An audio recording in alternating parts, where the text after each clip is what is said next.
First அடுப்பு on பண்ணிட்டு cooker வச்சுருக்கேன். இப்போ ஓன் கரம் மசாலா இதை சேர்த்துக்கலாம். சேர்த்தாச்சு. Summer start ஆகிடுச்சுங்க. ஸோ அதனால் நம்ம ஃபுட்டை வந்து ஹெல்த்தியாக வந்து கன்வெர்ட் பண்ணிக்கணும். ஸோ இப்போ வந்து பார்த்திங்கன்னா ஆனியன் சேர்த்துக்க போகிறோம். கூட ரம்பா லீஃபும் வந்து ஆட் பண்ணிக்கிறேன்.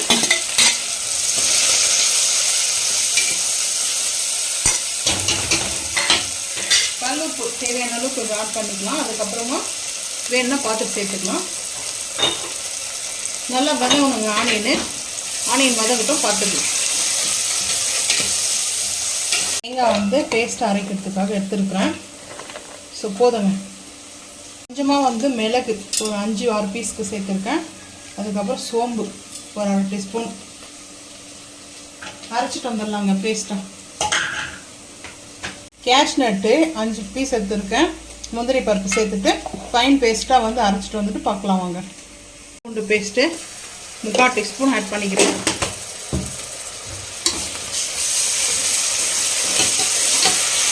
மிக்ஸ் பண்ணிக்கலாங்க. இந்த டைமில் அப்படியே தக்காளி வந்து சேர்த்துக்கலாம். சுரக்காய் வந்து கொஞ்சம் பெரிய சைஸ் சுரக்காய் வந்து எடுத்துருக்கேன். சுரக்காயில் அந்த வாட்டர் வந்து பார்த்திங்கன்னா கொஞ்சம் கூடவே இருக்குங்க. இந்த நீர் சத்து காயெல்லாம் சம்மர் டைமில் எடுக்கும்போது நம்மளுடைய ஹெல்த்துக்கு நல்லது. ஸோ இப்போ வந்து தக்காளி நல்லா வதங்கட்டும், பார்த்துக்கலாம். தக்காளி நல்லா மசிச்சிச்சு. மசிகிற அளவு குக் ஆகிடுச்சுங்க. 1 டீஸ்பூன் மட்டன் மசாலா ஆட் பண்ணிக்கிறேன். மட்டன் கிரேவி மசாலா, சுக்கா மசாலா கிடையாது, கிரேவி மசாலா ஆட் பண்ணிக்கிறேன். அதுக்கப்புறம் ஒரு 1/2 டீஸ்பூன் வந்து கொஞ்சம் கூட எடுத்துருக்கேன் காஷ்மீரி மிளகாய் பவுட்ரு. 3/4 டீஸ்பூன் எடுத்துருக்கேன். அப்படியே நல்லா மிக்ஸ் பண்ணிக்கலாம். ஏன்னா இந்த கிரேவி வந்து பரோட்டாக்கு நல்லாயிருக்கும். எனக்கு வந்து இந்த கிரேவி விட பீனட்டு போட்டு செய்து ரொம்ப பிடிக்கும். என்னுடைய ஃபேவரட்னே சொல்லலாம். அவ்வளோ சூப்பராக இருக்கும். சுரக்காய் பீனட்டு கூட்டு இன்னொரு நாள் வாங்கிட்டு வந்து செய்யும்போது கண்டிப்பாக ஷேர் பண்ணுறேன். ஸோ இப்போ இந்த சுரக்காய் வந்து நல்லா வாங்கிட்டு வந்தோம் இல்லையா, அது வந்து பொடிசாக கட் பண்ணி வச்சுருக்கேங்க. சேர்த்துக்கலாம்.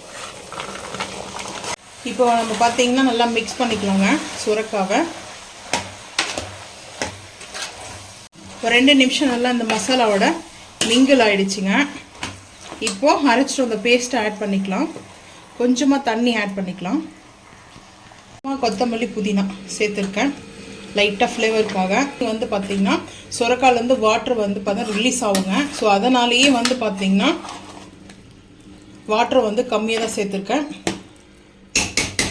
ஒரு 2 விசிலுக்கு அப்புறம் பார்க்கலாம் வாங்க. இப்போ நம்ம வந்து கேப் போட்டுடலாங்க. கேப் போட்டோம்னா ரெடி ஆகிடும். கோகனட் துருவல் இருந்துச்சு.